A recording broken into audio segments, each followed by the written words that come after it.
Big queen channel நேயர்கள் அனைவருக்கும் வணக்கம். இன்னைக்கு வெயிலுக்கு எல்லாரும் நல்லா ஜில்லுன்னு சாப்பிடணும்னு விரும்புற மாதிரியான ஒரு ஐஸ்கிரீம் தான் நம்ம ரெடி பண்றோம். அதுல 4 வகையான ஐஸ்கிரீம் ரெடி பண்றோம். நல்ல ஃபேட்டான பாலா 1 லிட்டர் பாலை எடுத்து அடிக்கனமான, அகலமான பாத்திரம் எடுத்துக்கணும். நான் டெமோ காமிக்கிறதுக்காக இன்னைக்கு ஒரு அகலமான கடாய் எடுத்திருக்கிறேன். நல்ல வெயிட்டான கடாயா. அதுல பால 1 லிட்டர் கலந்து நல்லா பொங்கி வர அளவுக்கு நல்லா விடணும். நல்லா பொங்குன உடனே நல்லா கரண்டி வச்சு நல்லா கிளறி கொடுக்கணும். இப்போ நல்லா காய்ச்சின பால்ல இருந்து கொஞ்சம் போல் ஒரு கிண்ணத்தில் நம்ம பாலை எடுத்து வச்சுக்கலாம். ஏன்னா இது வந்து நம்ம கார்ன்ஃப்ளவர் கலக்கிறதுக்கு வேணும். அதுக்காக கொஞ்சமாக எடுத்து வச்சுக்கலாம்.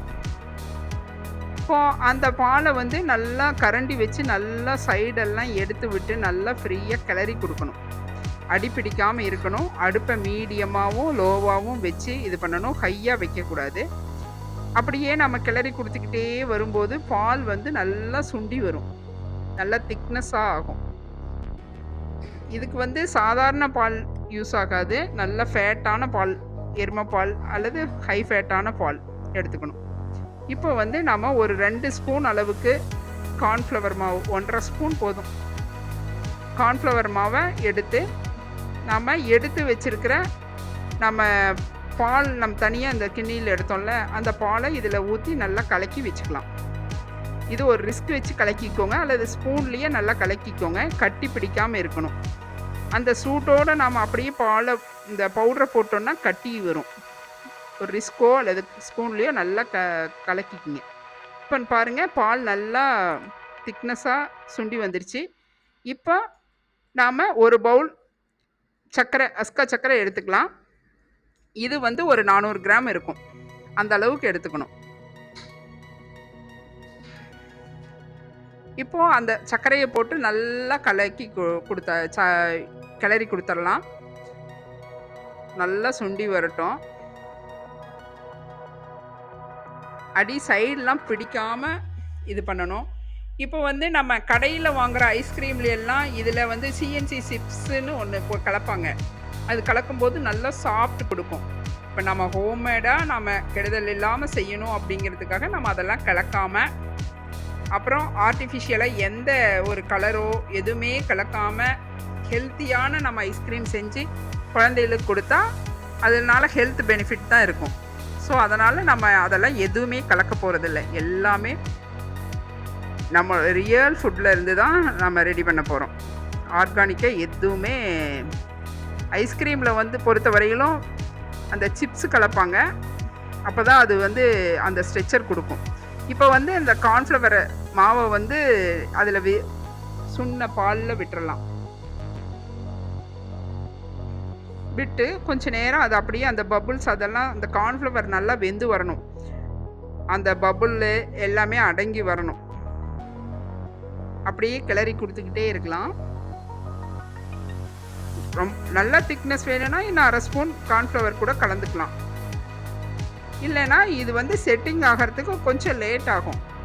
ஃப்ரீசரில் கொஞ்சம் லேட் ஆகும் கார்ன்ஃப்ளவர் கம்மியாக போட்டோன்னா. இதில் எதுவுமே இல்லை. சர்க்கரை, கார்ன்ஃப்ளவரு, பாலில் சுண்ட வச்சுருக்கோம். அவ்வளோதான். பாருங்கள், நல்லா பபுள் மாதிரி வருது பாருங்கள். இப்போ வந்து நம்ம வந்து ஒன்றா இதுக்கு வந்து ஃப்ரெஷ் க்ரீம் யூஸ் பண்ணணும்.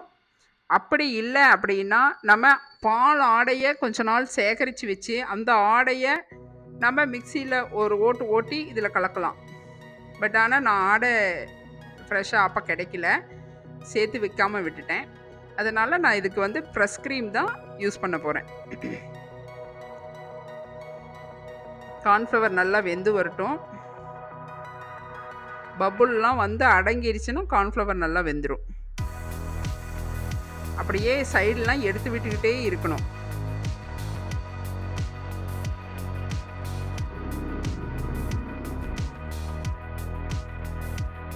இந்த மாதிரி இது பண்ணிக்கிட்டே இருக்கணும். நாம் இதில் எதுவும் ப்ரெசர்வேட்டிவாக எந்த கலர்ஸும் சேர்த்தலை. ரியலாக இதே ஸ்ட்ரெச்சரில் நீங்கள் செஞ்சீங்கன்னா இதே ரிசல்ட்டு கரெக்டாக வரும்.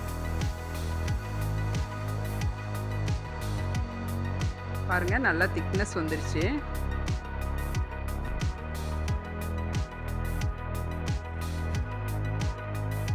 நல்லா அப்படியே பாருங்க அந்த பபுள் இன்னும் வந்துட்டே இருக்கு. அடி பிடிக்காம பார்த்துக்கணும். அதுதான் மெயின் இதுல.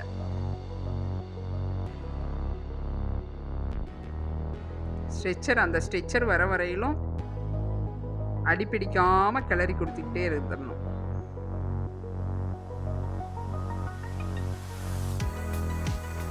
இப்போ வந்து நான் ஃப்ரெஷ் க்ரீம் எடுத்திருக்கேன். அது வந்து நாம் கலந்துக்கலாம். நீங்கள் இது இல்லை ஃப்ரெஷ் க்ரீம் கிடைக்கல அப்படின்னா நீங்கள் வந்து பால் ஆடையை சும்மா மிக்சியில் விட்டு ஒரு ஓட்டு சும்மா பல்ஸில் சும்மா ஒரே சுற்று விட்டிங்கன்னா போதும். ஓட்டி இதில் கலந்துக்கலாம். ஏன்னா இது ஸ்மூத் கொடுக்கும், நல்லா இருக்கும். அதுக்காக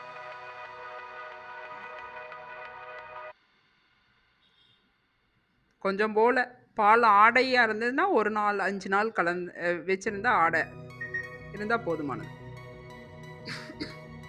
பாருங்கள் இப்போ நல்லா திக்னஸ் வந்துருச்சு. இதை நல்லா அப்படியே ஆற விட்டுறலாம். நல்லா சூடு ஃபுல்லாக வெளியே வச்சு ஆற விட்டுறலாம். ஆற விட்டதுக்கு அப்புறம் தான் நம்ம இதை ஃப்ரீசருக்கு மாற்றணும். இப்போ எதுவுமே நம்ம இதில் கலக்க வேண்டாம். அதுக்கப்புறம் இந்த பேஸை வச்சு தான் நாம் ஒவ்வொன்றா நம்ம என்னென்ன ஐஸ்கிரீம் வேணுமோ அதை இது பண்ணிக்கலாம். இப்போ நல்லா ஆறிடுச்சு. ஆறுனதுக்கப்புறம் நான் ஒரு பவுலுக்கு மாற்றிக்கிட்டேன், ட்ரான்ஸ்ஃபர் பண்ணிட்டேன். நல்லா அந்த பேஸ் ஆறிடணும். ஆறுனதுக்கப்புறம் தான் நம்ம இதை ஃப்ரீசருக்கு மாற்றணும். சூட்டோடு மாற்றிடாதீங்க, அப்புறம் அது ஒரு மாதிரி புளிச்ச மாதிரி அந்த டேஸ்ட் மாறிடும். இதை வந்து ஒரு மேலே ஒரு பாலித்தீன் கவர் வச்சு ஒரு லப்பர் பேண்ட் போட்டு டைட் பண்ணி இதை அப்படியே ஃப்ரீசரில் வைக்க போகிறேன். ஒரு நைட்டு ஃபுல்லாக ஒரு 12 ஹவர்ஸ் மினிமம் 8 ஹவர்ஸ் ஆகுது விட்டுறணும். பாருங்கள் இப்படி ஒரு நைட் விட்டு எடுத்தால் இந்த மாதிரி இருக்கும். கவர் ரிமூவ் பண்ணிங்கன்னா பாருங்கள் இது இந்த பேஸ் வந்து நம்ம இப்போ ஐஸ்கிரீம் மறுபடியும் நம்ம வெவ்வேறு ஐஸ்கிரீமுக்கு இது தயார் பண்ணணும். இப்போ வந்து இதுக்கு வந்து நம்ம கலர் இந்த சுகர் பத்தலை அப்படின்னா நம்ம ஆட் பண்ணுறது வந்து ஒரு ஐஸ் சுகர் தான் ஆட் பண்ணணும். அதை வந்து நம்ம கொஞ்சம் சுகரை தனியாக மிக்சியில் அரைச்சி வச்சுக்கலாம், பவுட்ரு சுகரை. அதுதான் நமக்கு யூஸ் பண்ணணும். முழு சர்க்கரையை யூஸ் பண்ணக்கூடாது. இப்போ நம்ம வந்து 4 வகையான ஐஸ்கிரீமுக்கு இந்த பேஸ் எடுத்துக்க போகிறோம். இப்போ ஃபஸ்ட்டு வெண்ணிலா ஐஸ்கிரீமுக்கு நமக்கு எவ்வளோ தேவையோ அதுக்கு தகுந்த மாதிரி க்ரீம் எடுத்துக்கிறோம் அந்த பேஸை. இப்போ இது வெண்ணிலாவுக்கு இது அப்படியே தான் சேர்க்க போகிறோம். இதோட வேறு எதுவும் சேர்க்க போகிறதில்ல. அதனால் அந்த இனிப்பு சுவை போதுமானதாக இருக்கும். இப்போ இதுக்கு வெண்ணிலா எசன்ஸ் கொஞ்சம் விட்டுக்கலாம்.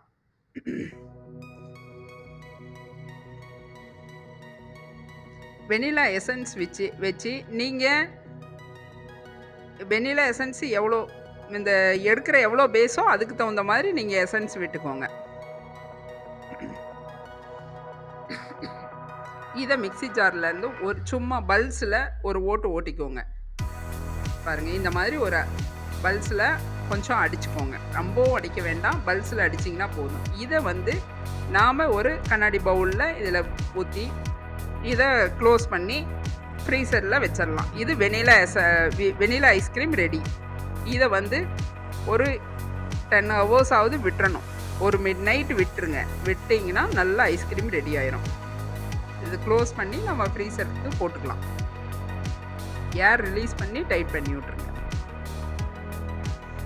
அவ்வளோதான். அடுத்த ஐஸ்கிரீம் ரெடி பண்ணிக்கலாம். இப்போ இதுக்கு வந்து எவ்வளோ தேவையோ அதுக்கு தகுந்த மாதிரி நம்ம பேஸ் எடுத்துக்கலாம்.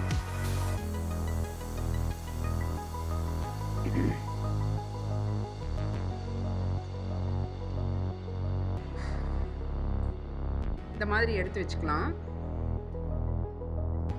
இப்போ இது கண்டிப்பாக இதுக்கு வந்து சுகர் வந்து ஆட் பண்ணணும். நான் இப்போ வந்து சாக்லேட் ஐஸ்கிரீம் ரெடி பண்ணுறேன். அதுக்கு வந்து சாக்லேட் பவுட்ரு வந்து 2 ஸ்பூன் போட்டுக்கிட்டேன். அந்த பேஸோட 2 ஸ்பூன் சேர்த்துக்கிட்டோம். இதுக்கு கண்டிப்பாக நம்ம சாக்லேட் பவுட்ரு சேர்த்துனதுனால இனிப்பு கம்மியாக இருக்கும். அதுக்கு நம்ம ஐஸ் பண்ணோம்ல சுகர், அந்த சுகரை நம்ம சேர்த்துக்கலாம். அதில் ஒரு 2 ஸ்பூன் நம்ம சுகர் சேர்த்துக்கலாம், ஐஸ் பண்ண சுகர். இதை போட்டு அப்படியே பல்ஸில் அடித்து பாருங்கள், அடித்தா இந்த மாதிரி வரும். இதில் வேணுன்னா நீங்கள் சாக்கோ சிப்ஸ் இருந்ததுன்னா இதில் கலந்துக்கலாம், இல்லை ப்ளைனாக வேணும்னாலும் இது பண்ணிக்கலாம். பாருங்கள், இந்த மாதிரி ஒரு கண்ணாடி பவுலுக்கு ட்ரான்ஸ்ஃபர் பண்ணி க்ளோஸ் பண்ணி ஃப்ரீசரில் போட்டுடலாம். இது நீங்கள் மறுபடியும் டெக்கரேஷன் பண்ண மெல்ட் பண்ண சாக்லேட் கூட மேலே டெக்கரேட் பண்ணிக்கலாம், எது வேணால் பண்ணிக்கலாம். இப்போ நீங்கள் கலக்கணுன்னா நீங்கள் சாக்கோ சிப்ஸ் கூட உள்ள கலந்துக்கலாம்.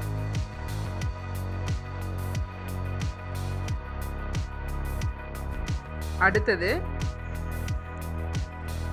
நான் வந்து மேங்கோ ஒன்று, நல்ல ஸ்வீட்டான மாம்பழம் ஒன்று பாருங்கள் இந்த மாதிரி எடுத்து வச்சுருக்கிறேன், உள்ள சதையை எடுத்து வச்சுருக்கிறேன். இப்போ மேங்கோ ஐஸ்கிரீமுக்கு இதை நல்லா அடிச்சுக்கலாம். இது மல்கோவா அந்த மாதிரி இருந்ததுன்னா நல்லா ஸ்வீட்டாக இருக்கும் ஐஸ்கிரீம். இதை ஃபஸ்ட்டு மேங்கோவை நல்லா நைஸாக அரைச்சிக்கலாம். பாருங்கள், இந்த மாதிரி நைஸாக அரைச்சிட்டு வந்துடலாம். அதுக்கப்புறம் அதில் பேஸ் கலந்துக்கலாம். நமக்கு எவ்வளோ ஐஸ்கிரீம் தேவையோ அதுக்கு தகுந்த மாதிரி எதையுமே ஃபஸ்ட்டு அதை அடிச்சுக்கணும் தனியாக. நல்ல ஸ்வீட்டான மேங்கோ போட்டிங்கன்னா மேங்கோ ஐஸ்கிரீம்ஸ் நல்ல சுவையாக இருக்கும். புளிப்பு இல்லாத புளிப்பான மேங்கோவை போட்டிங்கன்னா ஐஸ்கிரீம் புளிப்பு வந்துடும். நம்ம என்ன தான் சுகரை ஆட் பண்ணணும் அப்படின்னாலும் அந்த புளிப்பு சுவை தான் தெரியும். அதனால் நம்ம வந்து நல்ல ஸ்வீட்டாக மல்கோவா அந்த மாதிரி போட்டுக்கணும். இதுக்கு ஒரு 2-3 ஸ்பூன் நமக்கு எவ்வளோ இனிப்பு சுவை தேவையோ அதுக்கு தகுந்த மாதிரி ஐசிங் சுகர் சேர்த்து பல்ஸில் அடித்து, இல்லை பிளெண்டர் இருந்தால் கூட நீங்கள் பிளெண்டர்லையும் ஃபீட் பண்ணி இதில் போட்டுடலாம்.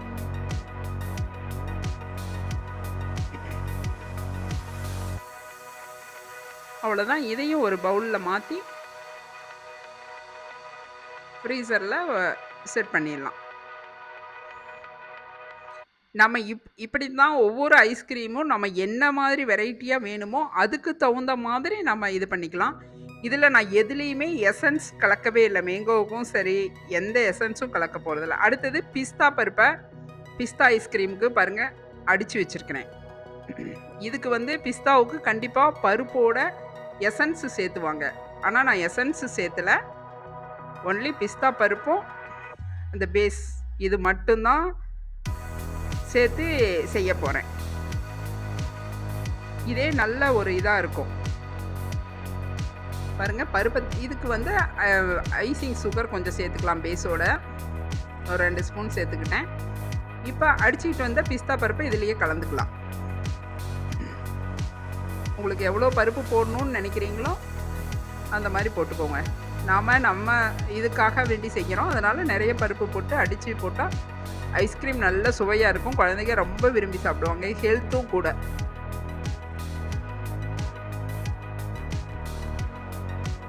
அவ்வளோதான். எவ்வளோ பேசையும் இதுலேயே கலந்துக்கலாம். கலந்து ஒரு பல்ஸில் விட்டுட்டு வந்து அதையும் செட் பண்ணிடலாம் அதே மாதிரி. அவ்வளோதான். 4 வகையான ஐஸ்கிரீம். இதே மாதிரி நம்ம எது வேணாலும் செய்யலாம். நம்ம வேறு ஏதாவது செர்ரி பழம் அல்லது இது ஸ்ட்ராபெரி இருந்தாலும் இதே மாதிரி ஃப்ரூட்ஸ் அரைச்சி இதில் சேர்த்துக்கலாம். நமக்கு வந்து கலர் வேணும் அப்படின்னு நினச்சிங்கன்னா மட்டும் எசன்ஸ் வாங்கி சேர்த்துக்கோங்க. அது வந்து நம்ம கெடுதல் தானே. அதனால் நம்ம ஹோம்மேடாக செய்கிறோம், கலர் ஒரு இதாக இல்லை அப்படின்னா இதையே கூட சேர்த்துக்கலாம். அல்லது நம்ம ஹோம்மேடாக நம்ம நாமளே கலர் ரோஸ் எசன்ஸ் வச்சு நாமளே கூட கலர் ரெடி பண்ணி கலந்துக்கலாம். பாருங்கள், இதுவும் பிஸ்தாவும் ரெடி ஆயிடுச்சு. எல்லாம் வச்சு ஒரு 10 ஹவர்ஸ் விட்டாச்சு ஃப்ரீசரில். பாருங்கள், அடுத்த நாள் எடுக்கும்போது இது வெனிலா ஐஸ்கிரீம் நல்லா சூப்பராக வந்துருச்சு. அவ்வளோ சுவையாக இருந்தது. இது வெனிலா ஐஸ்கிரீம் சூப்பராக இருந்தது, நல்லா செட் ஆயிடுச்சு. பாருங்கள், நாம் அந்த சிஎன்சி சிப்ஸு போட்டிருந்தோன்னா அது கடையில் கிடைக்கிற மாதிரி அந்த பருப்பு அந்த இதெல்லாம் வரும். பாருங்கள், இது சாக்லேட் நல்லா செட் ஆகி வந்துருச்சு. பாருங்கள், சூப்பரா இருந்தது. எல்லா ஐஸ்கிரீமும் நல்ல சுவையா இருந்தது. நீங்களும் இதே மாரி மெத்தட்ல செஞ்சு பாருங்க. அவ்ளோ சுவையா இருக்கும்.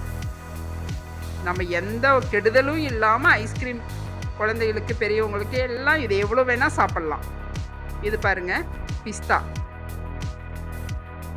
கலர் தான் கொஞ்சம் கம்மியா இருக்கு. பருப்பு மட்டும் போட்டதுனால.